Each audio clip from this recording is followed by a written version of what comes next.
Channel once again. जैसा कि last time हमने साइबर सिक्योरिटी का फर्स्ट टॉपिक कंप्लीट किया था, जिसमें हमने इंफॉर्मेशन सिक्योरिटी के बारे में जानकारी प्राप्त की थी। व्हाट इज़ इंफॉर्मेशन सिक्योरिटी, क्या क्या उसके थ्रेट्स होते हैं, है ना, क्या टेक्निक्स होती है जिससे हम सिक्योरिटी को अच्छा रख सकते हैं सिस्टम में। फिर हमने सिस्टम डेवलपमेंट मॉडल पढ़ा था, ठीक है। फिर साइबर सिक्योरिटी और इंफॉर्मेशन सिक्योरिटी के बीच में डिफरेंसेस पढ़े थे। नाउ अब हम इसी यूनिट को आगे बढ़ाते हुए यूनिट सेकंड, इसी साइबर सिक्योरिटी का यूनिट सेकंड, जो कि application security and data security का है, उसके बारे में आज पढ़ेंगे। सो गाइस, आई होप आप सभी को ये वीडियो अच्छा लगेगा, तो लाइक शेयर और सब्सक्राइब कर लीजिएगा। जिसे भी पढ़ना हो या आपका कोई फ्रेंड अगर तैयारी कर रहा हो इस एग्ज़ाम की, ठीक है गाइस। सो स्टार्ट करते हैं। Unit second, application security and data security. Let's come. The video is in Hindi as well as in English. ये वीडियो हिंदी और इंग्लिश दोनों में अवेलेबल है। अगर आपको नोट्स चाहिए तो कमेंट कर सकते हैं या मुझसे कांटेक्ट कर सकते हैं। सो फर्स्ट है डेटा सिक्योरिटी, डेटाबेस सिक्योरिटी, ठीक है। डेटाबेस सिक्योरिटी हम कैसे करते हैं वो देखते हैं। So protects database from the threats like unauthorised access, SQL injection, data leaks, ठीक है। हम किस तरह के थ्रेट्स से बचाव करते हैं, जैसे अनऑथराइज्ड एक्सेस ना हो हमारे डेटा का, एसक्यूएल इंजेक्शन जो कि एक हैकिंग के लिए बहुत ज़्यादा यूज़ किया जाने वाला टूल है, और हमारा डेटा लीक नहीं होना चाहिए, ठीक है। इंपॉर्टेंट डेटा, अकाउंट बेस, ये सारी चीज़ें लीक नहीं होना चाहिए। मीजर्स क्या क्या हैं, ऑथेंटिकेशन एंड ऑथराइजेशन, ठीक है। रोल बेस्ड एक्सेस कंट्रोल होना चाहिए। Next, encryption of data at rest and in transit, data जो है इनक्रिप्ट होना चाहिए, चाहे रेस्ट में कंडीशन में हो या फिर आपकी गतिशील मतलब कोई ट्रांजैक्शन की अवस्था में हो, है ना। Next, auditing and logging off database activity, है ना। डेटाबेस की ऑडिटिंग और लॉगिंग होते रहना चाहिए, क्या हो रही है डेटाबेस से संबंधित activity. Regular patching of DBMS software, regular updates आने चाहिए। पैचिंग होते हैं रेगुलर छोटे छोटे अपडेट्स, ठीक है।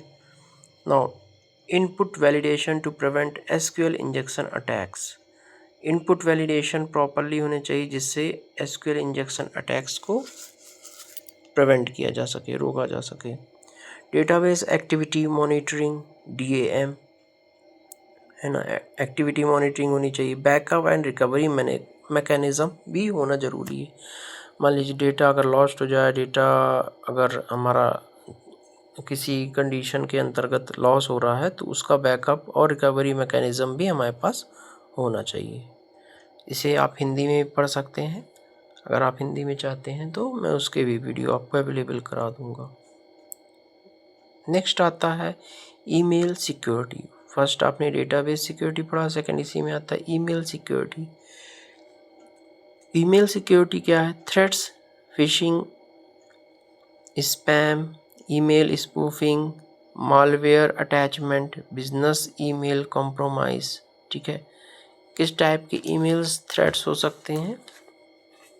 जैसे कि सबसे पहले फ़िशिंग, है ना। फ़िशिंग मेल क्या होता है, मतलब एक नकली ईमेल बना करके किसी कंपनी का भेज देना, आप उसको ओपन करेंगे या ईमेल का रिप्लाई करेंगे, फिर आपको फेक ईमेल्स आने लगेंगे, वो कहलाती है फ़िशिंग, है ना। जैसे आपने देखा हो कई बार आजकल फ़िशिंग चल रही है, कॉपीराइट से रिलेटेड ईमेल आते हैं आपके पास। फिर spam, unnecessary message, business message जो आपके काम के नहीं है, एडवर्टाइजमेंट मैसेज, ये स्पैम के अंतर्गत आते हैं। ईमेल स्पूफिंग, मतलब ईमेल से कोई आपके ऐसा ईमेल भेज दो जिस पे आप क्लिक करें और आप दूसरी लिंक पे चले जाएं, या उसको ओपन करने के बाद आपके सिस्टम में वायरस आ जाए। मालवेयर अटैचमेंट, ये भी ईमेल में ही होता है। कोई एक एप्लीकेशन या फ़ोटो अटैच होकर के भेज दी आपने, उसको जैसे ही क्लिक किया वो वायरस आपके सिस्टम में फैल गया। बिजनेस ईमेल कॉम्प्रोमाइज़, ठीक है। ये क्या होता है, मतलब बिजनेस रिलेटेड ईमेल्स रहते हैं, बट जैसे ही आप इनको ओपन करेंगे, है ना, ये कुछ करेंगे नहीं, लेकिन आप को लगेगा कोई बिजनेस रिलेटेड ईमेल है, लेकिन ये एक धोखाधड़ी से संबंधित ईमेल्स होते हैं। नेक्स्ट होता है इसका मीजर्स क्या है, यूज़ ऑफ इनक्रिप्शन। ठीक है, हमें इनक्रिप्शन का यूज़ करना चाहिए, जैसे SMIME PGP। ठीक है, स्पैम फिल्टर्स का यूज़ करना चाहिए, है ना। हमें पता चल गया किसी अनऑथराइज पर्सन से बार बार ईमेल आ रहे हैं तो हम उसको फ़िल्टरिंग कर सकते हैं। एंटीवायरस स्कैनिंग ऑफ अटैचमेंट, आपने कई बार जीमेल में कोई डॉक्यूमेंट्स डाउनलोड किया होगा तो अपने आप एंटीवायरस उसको स्कैन करता है। डिजिटल सिग्नेचर फॉर अथेंटिकेशन, कोई भी डॉक्यूमेंट है उसका डिजिटल सिग्नेचर होना चाहिए अथेंटिकेट, अगर बहुत इंपॉर्टेंट डॉक्यूमेंट है तो। ठीक है, strong password and multi factor authentication, strong password आपको बनाना चाहिए जहाँ पर आप special cases, number, alphabets, letters सभी का यूज़ करें। मल्टी फैक्टर ऑथेंटिकेशन में क्या होता है, एक से कई ज़्यादा आपके ऑथेंटिकेशंस मांगता है ना। ईमेल मतलब आपने एक ईमेल से दूसरे ईमेल को ऑथेंटिकेट कर दिया, आपने मोबाइल में अपने OTP ले लिया, ठीक है ये, और फिर उसके बाद पासवर्ड भी डाल दिया, तो मल्टीपल फैक्टर ऑथेंटिकेशन हो सकता है। User awareness training against fishing, इसके अलावा यूज़र अवेयरनेस ट्रेनिंग भी होनी चाहिए फिशिंग के रिलेटेड। ठीक है, नेक्स्ट आते हैं, हम पढ़ते हैं इंटरनेट सिक्योरिटी। आई होप आपको ईमेल सिक्योरिटी समझ में आ गया होगा। नेक्स्ट इंटरनेट सिक्योरिटी देखते हैं।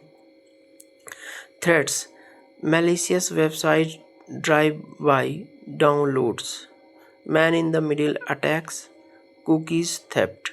ठीक है, इसमें क्या बता रहा है, मैलिशियस वेबसाइट है ना, मतलब आप ऐसी वेबसाइट ओपन कर लो, मतलब उससे आपके सिस्टम में कोई फाइल डाउनलोड हो जाए जो कि वायरस फैलाना चालू कर दे, आपके सिस्टम वॉर्म्स फैलाना चालू कर दे, आपका सिस्टम हैंग हो जाए, या आप ऐसी वेबसाइट ओपन कर लो जो हैकर को लूप होल प्रोवाइड कर दे आपके सिस्टम का। फिर ड्राइव बाय डाउनलोड्स, कोई ऐसा डाउनलोड आप करो अपने ड्राइव में जो कि इन्फेक्टेड वायरस से रिलेटेड हो, है ना। Man in the middle attack, मान लीजिए इसमें क्या होता है, जब आप दो लोग आपस में बीच में सर्फिंग कर रहे हो, ईमेल कर रहे हो या कांटेक्ट कर रहे हो, तो उस चीज़ को या IP एड्रेस को कोई हैक करके man in the middle attack कर सकता है, आपके मैसेज आपको न जा करके दूसरे किसी को जाने लग जाए। ठीक है, फिर कुकीज़ थेफ्ट में क्या होता है, कोई आपके इम्पोर्टेंट्स आप सर्च कर रहे हो, क्या सर्च कर रहे हो उस चीज़ के बारे में उसे जानकारी मिल सकती है। ठीक है, और वो अपने अकॉर्डिंग आपके सिस्टम में डिफरेंट टाइप्स के लॉग्स फाइल को सर्च कर सकता है, देख सकता है, डेटा को भी एनालाइज कर सकता है। ठीक है, तो इसके मीजर्स क्या होते हैं, मीजर से हमें HTTPS प्रोटोकॉल्स, SSL प्रोटोकॉल या TLS प्रोटोकॉल्स का यूज़ करना चाहिए, फायरवॉल्स यूज़ करना चाहिए, प्रॉक्सी सर्वर्स यूज़ करना चाहिए, ब्राउज़र सिक्योरिटी सेटिंग्स प्रॉपर होनी चाहिए, अवॉइडिंग अनट्रस्टेड डाउनलोड, जो अनट्रस्टेड डाउनलोड रहते हैं उनको अवॉइड करना चाहिए, वेब एप्लीकेशन फायरवॉल का WF का यूज़ करना चाहिए।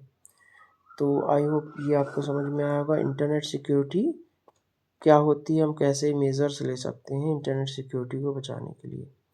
नेक्स्ट आता है इसके बाद data security considerations.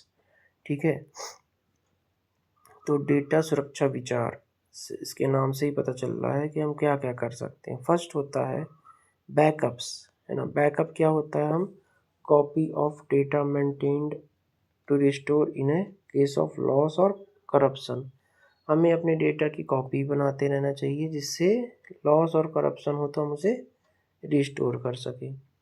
Full backup, है ना। अब बैकअप कितने टाइप का होता है आपका, फुल बैकअप होता है, ठीक है, इंक्रीमेंटल बैकअप होता है और डिफरेंशियल बैकअप होता है। ठीक है, फुल बैकअप कब लेते हैं, जब आपका सिस्टम आपने यूज़ किया और उसको मान लीजिए बंद कर रहे हैं, तो फुल बैकअप लेकर के रख लीजिए आप। ठीक है, कि नेक्स्ट टाइम आप जब स्टार्ट करें तो आपके पास बैकअप कंप्लीट बना रहे। इंक्रीमेंटल बैकअप क्या है, मतलब ये आप वर्क भी कर रहे हो और साथ में वर्क के साथ साथ आपका बैकअप भी कंप्लीट होते जा रहा है।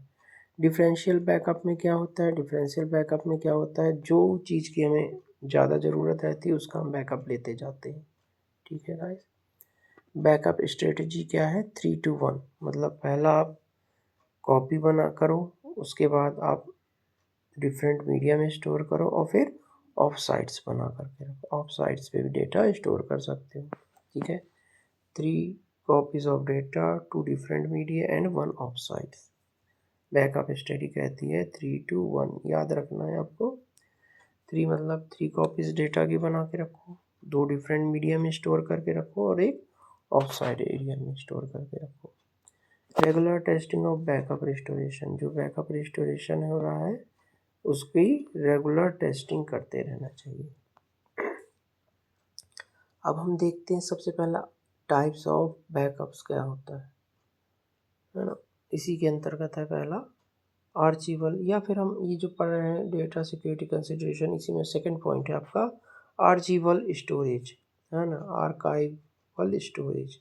Long term storage of data no longer actively use but required for legal history reason. Long term data हम बना कर रखते हैं कि कभी कहीं आगे आने वाले 10 साल या 15 साल में या 5 साल में कहीं ज़रूरत पड़ जाए, उसमें उस कंडीशन में हम टेप्स का, ऑप्टिकल डिस्क का या क्लाउड आर्काइवल स्टोरेज का यूज़ करते हैं।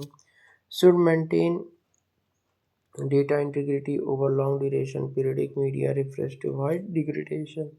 ठीक है, इस कंडीशन में क्या होता है, हमें मेंटेन करना चाहिए डेटा इंटीग्रल हो, लॉन्ग टर्म के लिए पीरियोडिक मीडिया रिफ्रेश होते रहना चाहिए जिससे डिग्रेडेशन ना हो, डेटा वो ख़राब ना हो। नेक्स्ट है आपका disposal of data, secure destruction of data media no longer leader to prevent leakage, है ना। हमें क्या करना चाहिए, जो भी हमारा इम्पोर्टेंट डेटा है जिसकी अब ज़रूरत नहीं है उसको हमको प्रॉपरली या सिक्योरली डिस्ट्रॉय करना चाहिए जिससे हमारे इम्पोर्टेंट डेटा का लीकेज ना हो। जैसे हमने कोई अच्छा सॉफ्टवेयर बनाया, अब हम चाहते हैं एक न्यू सॉफ्टवेयर बनाना, उसी सॉफ्टवेयर को अपडेट करके न्यू बना रहे हैं। ठीक है, और हमने सारी फाइल्स न्यू अपलोड करी, पूरा सॉफ्टवेयर न्यू किया, लेकिन हम ये नहीं चाहते कि हमारे उस पुराने सॉफ्टवेयर को देख करके कोई उसके अकॉर्डिंग न्यू सॉफ्टवेयर बना ले। तो हम क्या करेंगे, उस पूरे डेटा को प्रॉपरली डिस्ट्रॉय करेंगे। नेक्स्ट है इसके मेथड क्या क्या होती है, data wiping, shredding software. Data wiping की मेथड होती है डीगॉसिंग, मैग्नेटिक मीडिया, है ना, फिर फिजिकल डिस्ट्रक्शन, क्रशिंग और इंसिनरेशन। ठीक है, इससे क्या होता है, ensuring compliance with data protection regulation. ठीक है, कंप्लायंसेस को हम फॉलो करते हैं, डेटा प्रोटेक्शन जो रेगुलेशंस हैं उनका हमें फॉलो करते रहना चाहिए। तो ये बैकअप इसको हिंदी में दिया हुआ है, आप समझ सकते हैं अगर हिंदी में समझना चाहते हैं। वैसे मैंने काफ़ी कुछ समझा दिया है, आई होप आपको समझ में आ गया होगा। यहाँ से आप इसका स्क्रीनशॉट ले सकते हैं या यहाँ से भी पढ़ सकते हैं।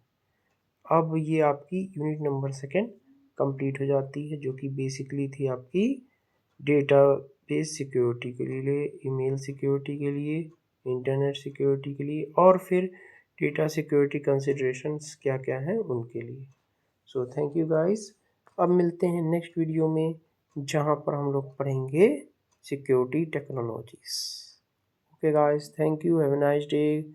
लाइक शेयर सब्सक्राइब कीजिएगा और अपने फ्रेंड को भी ज़रूर इन्फॉर्म कीजिएगा और मुझे भी कमेंट करके बताइएगा। Thank you.